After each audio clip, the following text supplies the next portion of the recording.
Hello friends, in this video I will show you how to monitor network data traffic in Windows 11.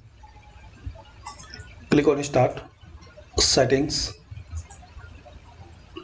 Now here click on Network and Internet. Then click on Advanced Network Settings.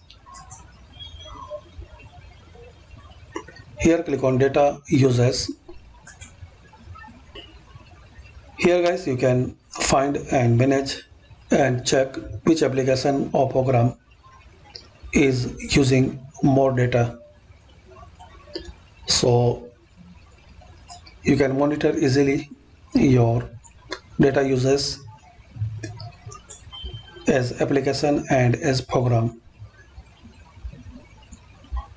So thanks for watching guys, and please comment this video useful for you or not, and please share, like and subscribe this channel for more useful videos.